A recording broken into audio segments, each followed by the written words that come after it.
आज 2.5 महीने गुजर चुके हैं, 145 से ज्यादा मौतें हो चुकी हैं और कल जिस तरह का विभत्स वीडियो देश के सामने आया है उससे देश के एक एक व्यक्ति का सर जो है वो शर्म से झुक गया, इंसानियत का सर शर्म से झुका है। ऐसे में सरकार की चुप्पी बहुत ही शर्मनाक है। आज प्रधानमंत्री जी ने सदन के बाहर 1 मिनट में बोला और बोला तो सिर्फ ये कहा कि मन द्रवित है, मैं पीड़ित हूं, मैं क्रोधित हूं।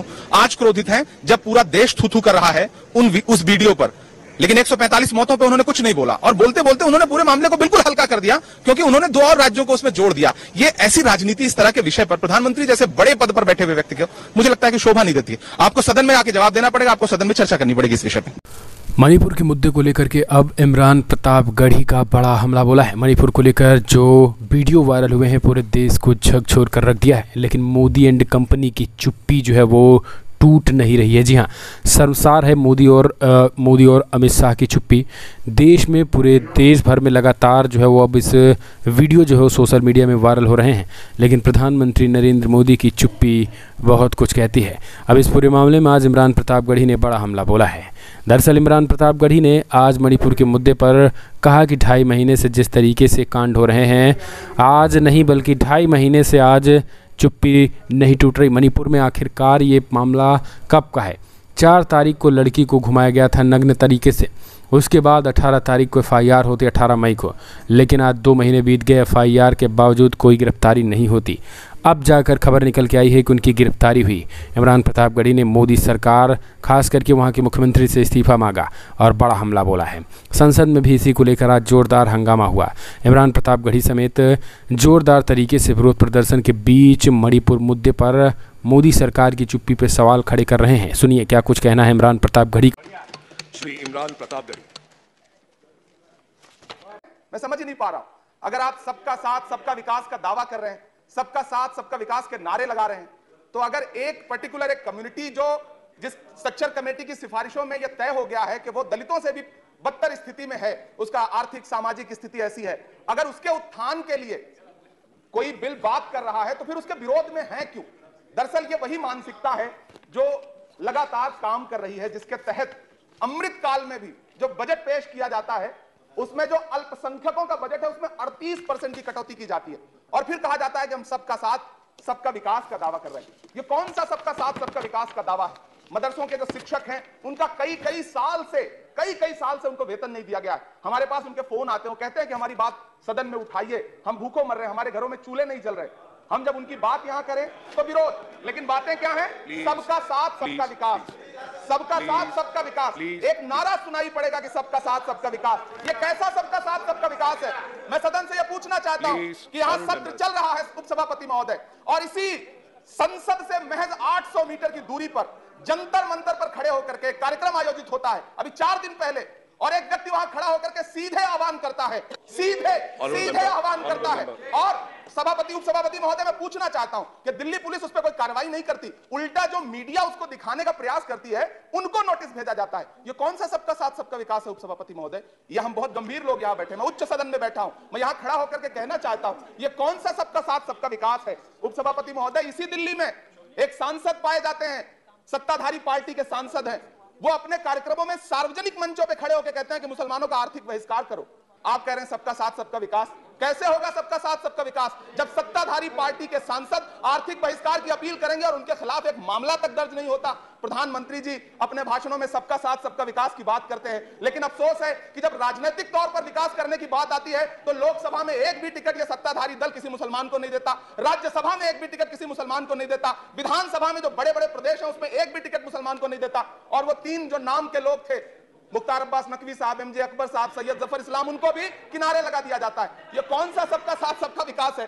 काहे का सबका साथ सबका विकास? ये नारा, ये दावा खोखला है। मैंने प्रधानमंत्री जी के भाषण सुने हैं, जब 3 तलाक पर बिल आ रहा था उपसभापति महोदय, तो प्रधानमंत्री जी कहते थे कि मैं अपने मुस्लिम बहनों को हक दिलाना चाहता हूं, उनके न्याय के लिए लड़ रहा हूं, यह बिल मैं उनके लिए ला रहा हूं। आपने भी सुना होगा वो नारा। मैं तो उपसभापति महोदय बचपन से जिस विद्यालय का पढ़ा हूं वहां संस्कृत का एक श्लोक सुना करता था कि यत्र नार्यस्तु पूज्यन्ते रमन्ते तत्र देवता। मैं इसे सुना करता था उपसभापति महोदय। और फिर आज जब यहां सदन में खड़ा हूं तो मैं पिछले दिनों लाल किले से प्रधानमंत्री जी की, लाल किले की प्राचीर से वो भाषण, उनकी वो तकरीर भी सुन रहा था, जब वो कह रहे थे कि महिलाओं को बिना हक दिलाए देश आगे नहीं बढ़ सकता। जब वो लाल किले की प्राचीर से ये बात बोल रहे थे तो उस भाषण के महज 2.5-3 घंटे बाद उनके गृह राज्य गुजरात में बिल्किस बानो के आरोपी रिहा किए जा रहे थे, उसी दिन उन्हें माला पहनाया जा रहा था, उनका सम्मान किया जा रहा था। ये कौन सा सबका साथ सबका विकास है? उपसभापति महोदय, मैं तो आपसे कहना चाहता हूं कि जो प्रधानमंत्री जी का इंटरव्यू ले, जो फिल्मी स्टार, जो उनसे पूछे कि आप आम चूस के खाते हैं कि काट के खाते हैं, उसके लिए तो रेड कारपेट बिछा है। जो अभिनेत्रियां उनकी विचारधारा के समर्थन में बात करें, समर्थन से ज्यादा आगे बढ़ के बात करें, उनके लिए जेड सिक्योरिटी है। लेकिन वो शाहरुख खान जो पूरी दुनिया में भारत के तिरंगे का मान बढ़ाता है, जिसे फीफा वर्ल्ड कप में आमंत्रित किया जाता है, उसके लिए सोशल मीडिया पे किस तरह के ट्रेंड चलाए जाते हैं? कौन सा सबका साथ सबका विकास है महोदय? मेरा नाम इमरान है, मैं उस पीड़ा को महसूस करता हूं जिस पीड़ा का जिक्र अभी मनोज झा जी कर रहे थे। मैं उस पीड़ा से गुजरता हूं, इसलिए मैं आपसे यहां खड़ा होकर कहता हूं कि हम हर दिन सुनते हैं, कई सारे मंत्री हैं जो ट्रेवल एजेंसी खोल के बैठे हैं, जो कहते हैं कि देशभक्ति हर दिन देशभक्ति साबित करो, चले जाओ वहां चले जाओ। मैं तो उनसे कहना चाहता हूं कि तुमने नफरत का जो बाजार सजाया हुआ है, तू ये कहता है मुसलमान पराया हुआ है, आजा दिल चीर के दिखलाऊं वतन का नक्शा, मेरा भारत मेरी सांसों में समाया हुआ है। हम उसको किसी को हर दिन उसका सबूत नहीं देते फिरेंगे। ऐसे में अगर यह बिल मांग करता है कि मुसलमानों के शैक्षिक और उनके सामाजिक, उनके आर्थिक उत्थान के लिए सरकार उस पर ध्यान दे, तो फिर तकलीफ क्या है, दिक्कत क्या है? क्या आपका जो नारा है वो झूठा है? क्या सबका साथ सबका विकास का नारा सिर्फ खोखला है? बजट से तो यही जाहिर होता है, आप लगातार घटाते जा रहे हैं बजट, आप लगातार कटौती करते जा रहे हैं। पूरे देश में प्रधानमंत्री जी दावा करते थे सबका साथ सबका विकास के नारे के साथ कि 2022 में हर व्यक्ति के छत पर, घर पर, सर पर छत होगी। यह प्रधानमंत्री जी का उद्धृत किया गया बयान है। लेकिन मैं तो आपसे यह कहना चाहता हूं, आप असम उठा के देख लीजिए, आप मध्य प्रदेश उठा के देख लीजिए, आप उत्तर प्रदेश उठा के देख लीजिए, एक दैत्याकार बुलडोजर है जो चारों तरफ घूम रहा है और जिनके सरों पर छत है भी, उन छतों को भी छीन लेना चाहता है। लेकिन क्या प्रधानमंत्री जी इसे देखते नहीं है? क्या भारतीय जनता पार्टी सरकार के जिम्मेदार नेता इसे देखते नहीं है कि वो बुलडोजर सिर्फ लोगों का घर नहीं कुचल रहा है, संविधान को कुचल रहा है, लोकतंत्र को कुचल रहा है।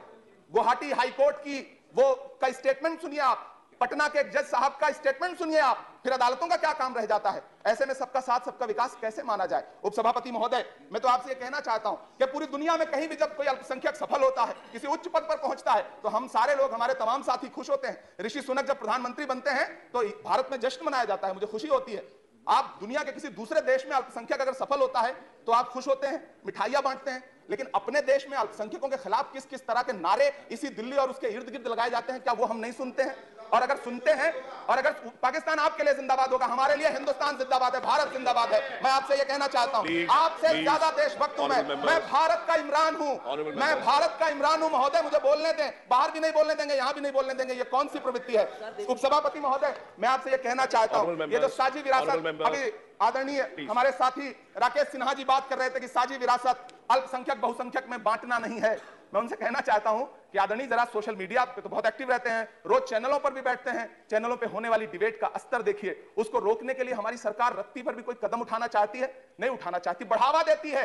ये जो जहरीली बातें करने वाले चैनल हैं, उनके जो प्रमुख एंकर हैं, उनको सुरक्षाएं दी जाती हैं, उनको रोका नहीं जाता। कौन सा सबका साथ सबका विकास है? ये बिल जिस चीज की बात कर रहा है, अभी राकेश सिन्हा जी कह रहे थे कि प्रधानमंत्री जी ने कहा तिरंगा यात्रा निकालिए। मुझे पूरा विश्वास है कि प्रधानमंत्री जी ने कठुआ के बलात्कारी के समर्थन में तिरंगा यात्रा निकालने के लिए कभी नहीं कहा होगा, लेकिन फिर भी निकली, लेकिन किसी ने रोका नहीं, किसी ने कोई आवाज नहीं उठाई। उपसभापति महोदय, दर्द बहुत सारे हैं, लेकिन ये जो रेजोल्यूशन लेकर के आए हैं उसमें जो शैक्षिक और आर्थिक बातों को उद्धृत किया गया है, मैं आपसे अनुरोध करूंगा कि इसे देखा जाए, इसे जांचा जाए। गीता जी कह रही थी अभी भारत जोड़ो यात्रा पे कि भारत टूटा कहां है?